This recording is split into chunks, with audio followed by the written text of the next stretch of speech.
Welcome to Level Up Tribes.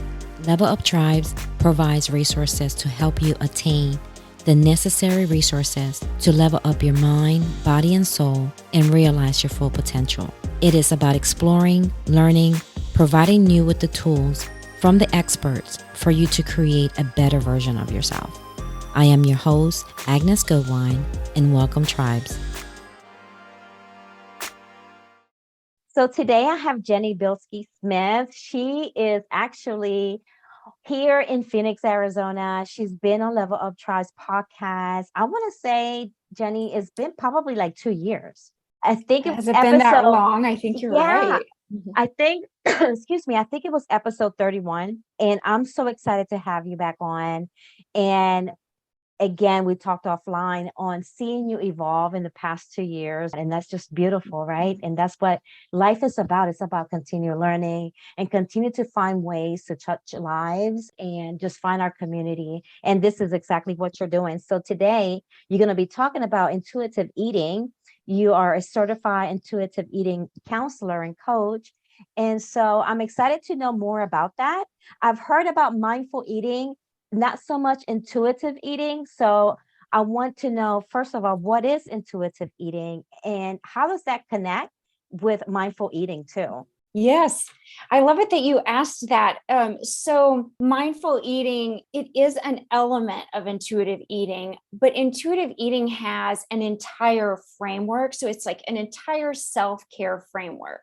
And part of intuitive eating tells us that we have to relinquish something called diet culture. We have to kind of put this idea of weight loss at least on the back burner and eventually, hopefully, relinquish it. It has a lot to do with weight neutrality and the fact that we have been led to believe that weight is probably more connected to our health than it really is.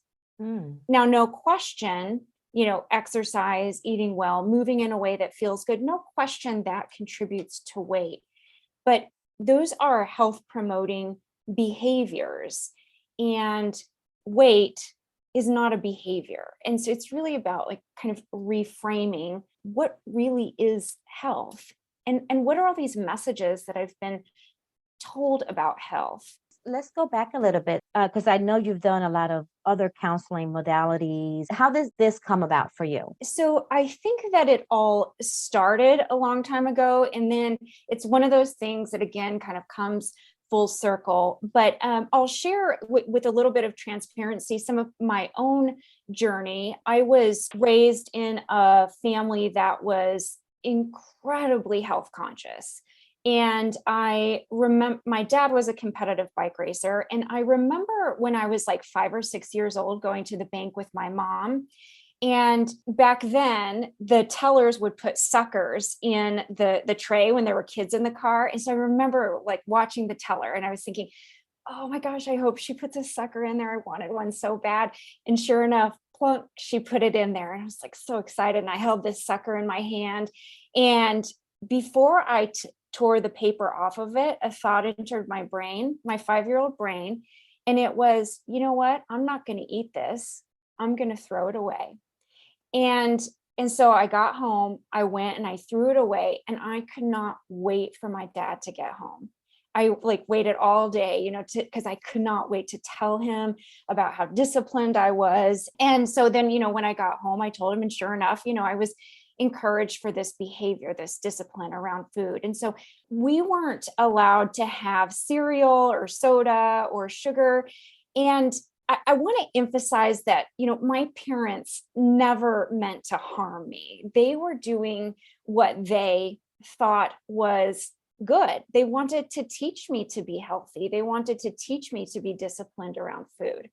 But here's what happens when there's such restriction around food. So my little brain, it goes, I am a good girl when I don't eat sugar. And although nobody ever said it, my little brain implied I am a bad girl when I do eat sugar.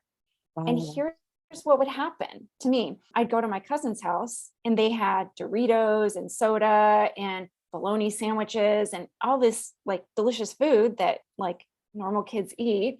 And I, at a really young age, would binge on the food. I could not get enough of the food. And I thought, as a little girl, I thought, there must be something wrong with me. Why am I doing this around food?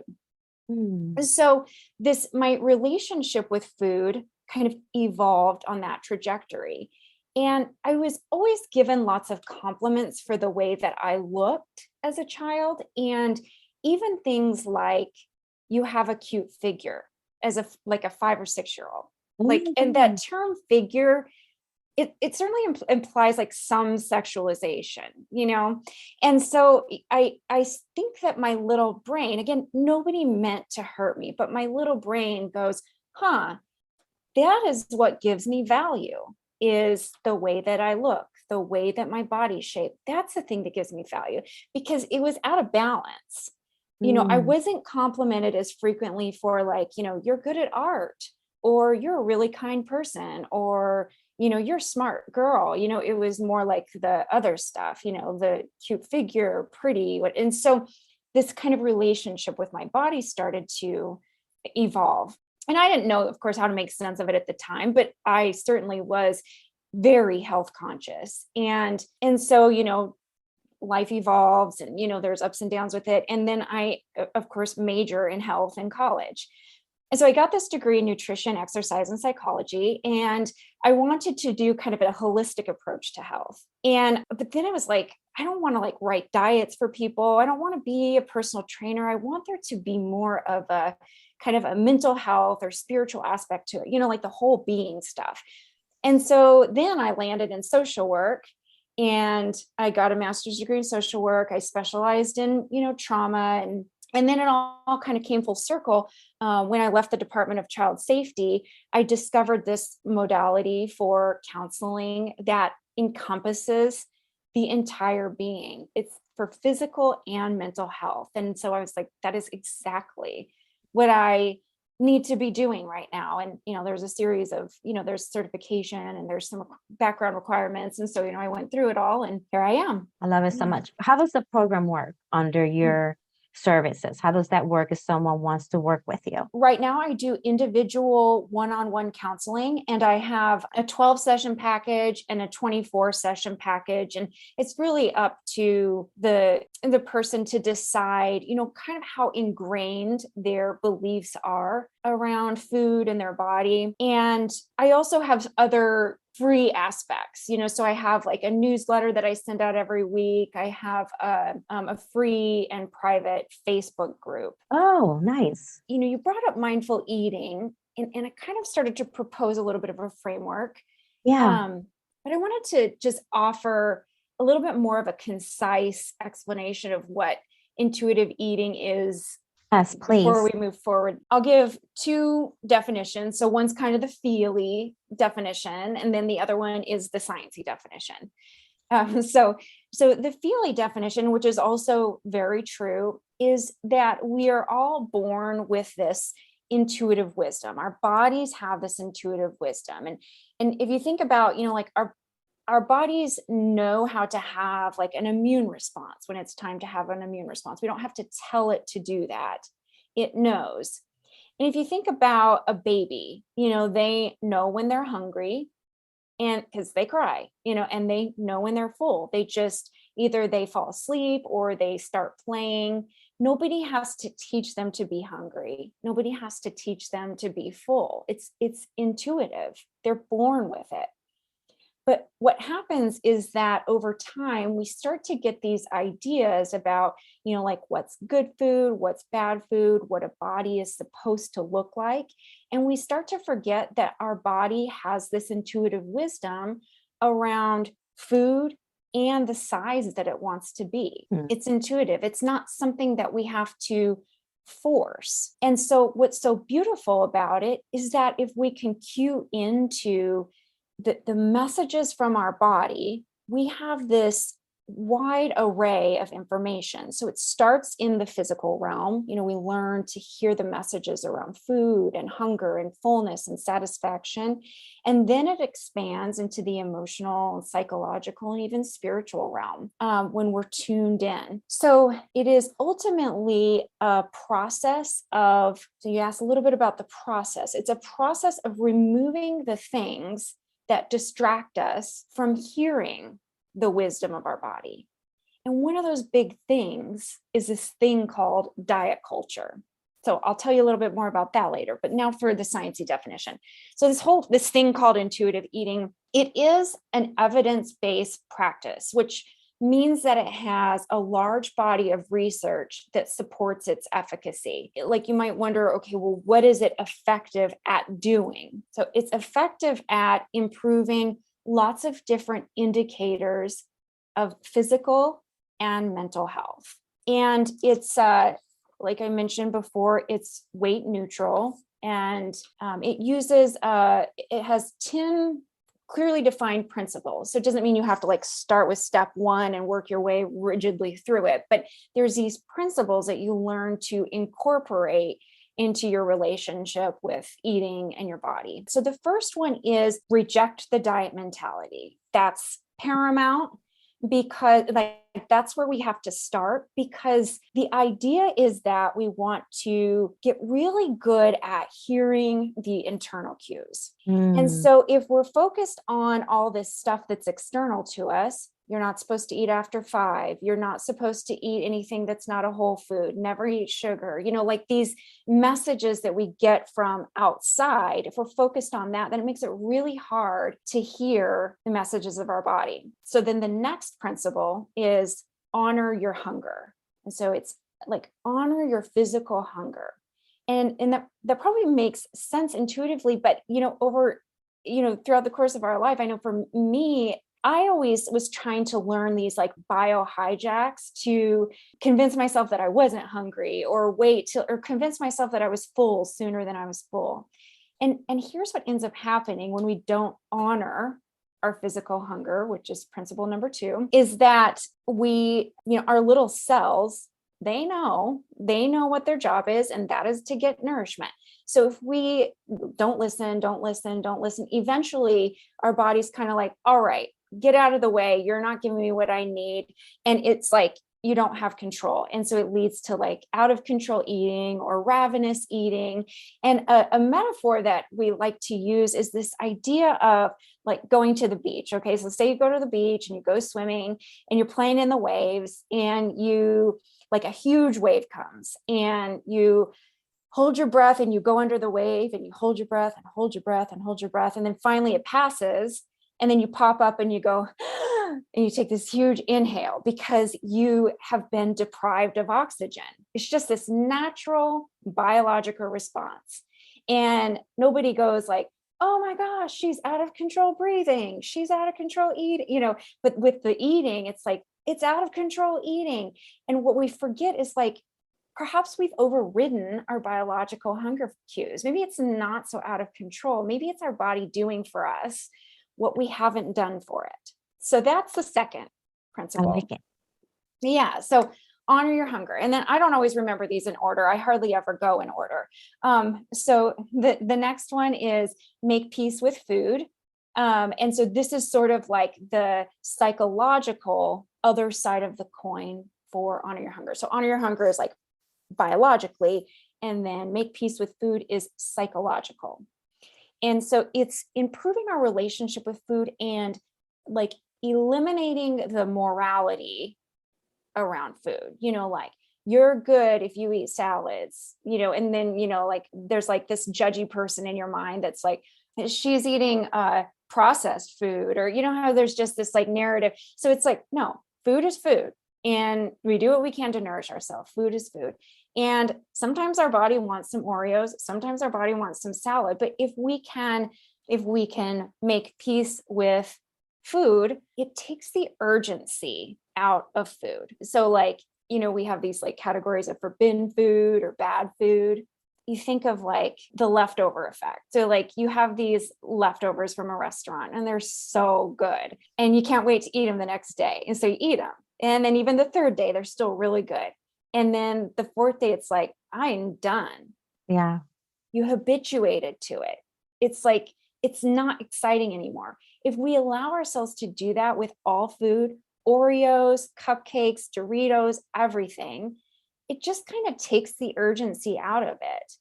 And I it love makes that. it so that we can tune in. Yeah. So jump in whenever you want. Well, I like the idea only because right now my work friend and I are doing the Whole30. We've been doing the Whole30 for about 3 weeks now. Mm-hmm. I love food. My metabolism is just not as it used to be, right? So I'm trying this Whole30 out for the past 3 weeks and I don't like it. It has made me moody. I've meal prep every Sunday. We've been meal prepping. We share our meal prep. I think when was it? Tuesday. I ended up just like going to Cookie Crumbles and bringing back cookies to the office. And they were so happy. We were so happy Yes. because Yes. we Beautiful. felt so deprived. And those were like the best cookies I've had in a long time. Mm. So then after came the, what would you call it, Jenny? Like the feeling bad, right? Oh, Like, yeah. Right. I fell off the wagon. Got to get back on the diet. Yeah. right. I just felt like my body needed that sugar, for Mm-hmm. that day. And I did. I felt happy after that. Thank you for sharing transparently about your experience. And it's this comes up so often. So perfect example. So one of the things is like this idea that we have this tendency to hone in on, weight and food to make ourselves feel better. And so it's everything. It's like gut health, lose weight, joint health, lose weight, eat these foods, diabetes, do this, it's everything, cholesterol. And what we forget is that health is so much bigger than what we eat. So this approach teaches us to zoom out and consider our physical and our mental health. And worrying constantly about what we eat is worrying. It's not good for our health to worry. And that bumps up cortisol. And so it's like that worry. And yes, that food prep. And I empathize with you because I have certainly been there. And it's sad. And I remember eating like this, big slab of chicken breast. And I told myself, just eat it. And I had like some, whole wheat crackers or something like that. Just eat it. When you're done eating it, you're not going to be hungry. And so I kind of ate it. And, as I was like trying to get it, off the top of my mouth, the dry chicken, I was thinking like afterwards, I'm like, I just felt sad because yes, I was physically full, but I wasn't satisfied. And like food is supposed to be pleasant. It's supposed to be pleasant because it's so integral to our survival. And so like you said, that I was so happy when we get to do that sometimes. We get to do that sometimes. I really like the idea about this intuitive eating and not the diet approach because I don't know. I've tried many diets over the years. I've tried the zone diet. The zone diet actually worked for me because I could still eat certain things, just not in large portions. The Whole30, which I do like because, it's fresh food, but it's strict. It's very strict. And culturally, I love like certain things because of my culture. You know what I mean? Absolutely. So I feel like, I'm being deprived of that. I was going to ask you while you were talking and explaining some of the principles, is there like a questionnaire or something that would allow me as a client or someone that wants to do this intuitive eating approach to find out what my triggers are? Yeah, so there is an assessment. Yes, there is an assessment. And it can help you see the areas of intuitive eating that you're not, there's some areas you might be real strong in and other areas where, you might want to do a little bit of reframing. And so, yes, I can send that to you. Wanted to mention that it's really important about diets. So 95 to 98% of all diets. So a diet is anything where something external to you is telling you how to eat. All diets, so 95 to 98% of diets fail. Yes, you can temporarily lose weight, maybe even temporarily feel a bump of energy. But within 3 to 5 years, people gain the weight back and they might gain more. But here's the thing. So when you get on a diet, you enter into this fight with your own biology and your metabolism plummets. And those things that make you crave food, they get bumped up. So it makes food more urgent, more delicious. And like carbs, it's usually, the sweet carbs. And so you remember that show, The Biggest Loser? Yeah. And it was so demoralizing. And I'm not saying that this is a good example of how to lose weight, but the point is that these people on the show were successful in losing weight. Yeah. And they had trainers there, they had people with them all the time. And then even after the show, people continued to help them. And you better bet these people were motivated to keep their weight off because they lost weight in front of all of the United States. And how embarrassing. Well, guess what? 6 years later, all of them have gained all or more of the weight back, not because they're doing something wrong, because the metabolic adaptations that take place when we diet. So their metabolism 6 years later is 500 calories less a day than it was before they started. So they can burn, and the level of lean muscle mass that they have 6 years later is still less than what they had before they started. This metabolic adaptation. So we're fighting with our own bodies. And so it's really sad because most of the time people go, what's wrong with me that I gained it back? What's wrong with me that I can't stay on this? And it's not what's wrong with them. It's what's wrong with the diet. Like, how sad to have to eat different things than, our families, and, kind of like it can be bonding in some ways to be on a diet, but it can also be really isolating.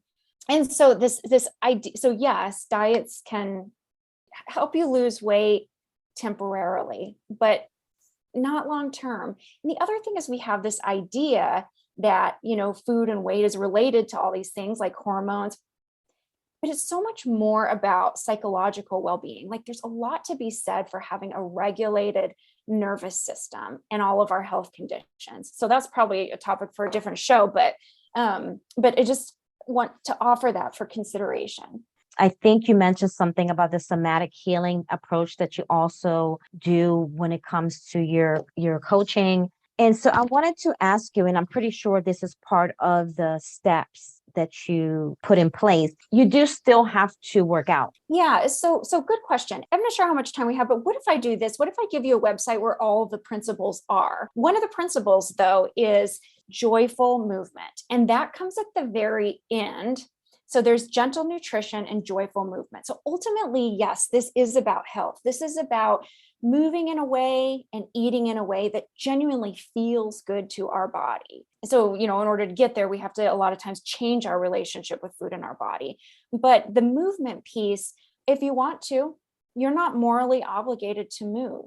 You have the autonomy to choose if that feels good to your body. But what about health? What about this? What about when you can kind of settle into that idea that you get to move in a way that feels good to you, and you don't, you can ask yourself these questions like, how do I feel before? How do I feel after? And you can kind of tune into that. It can guide your movement. And so some days it's like, no, I am going to sit on my couch all day. And some days it's, I really want to do some yoga. My body just needs to stretch. And some days I really want to walk. I want some fresh air. And you start to get those cues too. What does my body need right now to take care of myself? And you start to get real clear on it. I need some rest. I need to move. So there's no prescription. You don't have to move if you don't want to. Yeah. I mean, it depends how you define health, but we want to define it in a bigger way than just eating and moving. So yes, Jenny, so you gave us an overall picture of what intuitive eating is, gave us a few of the principles. I wanted to ask you if there is anything else that you would like to add or discuss that perhaps we didn't get to touch on today. Like, what sounds good right now? What sounds really good to you right now? What kind of food sounds so delicious? Right now, Mm-hmm. I can actually eat right now some palak paneer, some like Indian food Okay. Yes. Yes. That's what sounds good. with like lamb. Yeah. Yeah. Something hearty. It like kind of grounding. Yes. Yes, I got that. Yep, beautiful. So one of the principles is eating for satisfaction. And there's so many reasons why eating for satisfaction is important, but ultimately, like when we eat the things that really sound good to us, then we're more likely to stop when we're full. And then there's also this idea, like, sometimes it's like you eat and you're not physically full, but you're just like, oh, that didn't hit the spot. You're kind of like, what can I eat now? What can I eat now? And you end up eating more in the long run than just eating the thing that sounds good. So this whole satisfaction piece is one of the primary principles. And then another one I just want to mention is coping with your emotions with kindness. That is a principle because a lot of people label themselves as emotional eaters or, sugar addicts or food addicts. And certainly it can feel that way sometimes, sometimes when there's like out of control eating. But that's one of the principles. And so what we always do first is like, let's figure out if you're physically restricting, psychologically restriction. Let's like get your relationship with food kind of figured out. And then let's see if the emotional eating is still there. And then if it is, then we just add some more tools to the toolkit. And so it just is like all of this, and so many times like food is connected to some bigger trauma. And so that's where the somatic healing comes in. Let's get in and like rewire our whole nervous system, like this nervous system that's constantly sending these like, like the fight, flight, or freeze messages. We can rewire that whole thing so that it's sending messages of peace and calm more regularly. Or sometimes people's nervous system is not it's the, I can't do it anymore. It's that feeling. Yeah. So we can rewire it. So it's just, I'm good. I'm regulated. A lot of the time it's not that you don't get stressed, but it's like you pretty easily regulate back to, I'm good. Yes, I like it. So what's next for you? What are your new projects that are coming up? Oh yeah. Okay. So I'm so excited I am working on a book and it's still a long ways out, but it's almost to the end of a really decent first draft. And I've been working with an editor. And so this is a book that explores the relationship between disordered eating, addiction, and generational trauma. And so that probably sounds pretty depressing, but ultimately it is a story of healing and kind of like tapping into your resilience and rewriting some of the stories, some that of we those tell stories, ourselves. I'm good girl, bad girl. Yeah. Rewriting all that. And I mean, and it's a memoir, it's my story. And so I kind of share one of the big things that I use to heal is self-compassion work. So meditation, self-compassion work, that's the thing that doesn't work for everybody, but that's one of the things that works for me.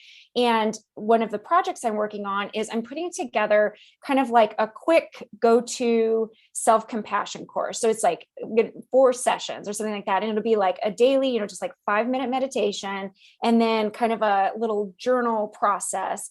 And so like with the consistency and the regularity of this self-compassion work, things start to shift and it's pretty cool. And, self-compassion, sometimes people are like, oh gosh, I just can't.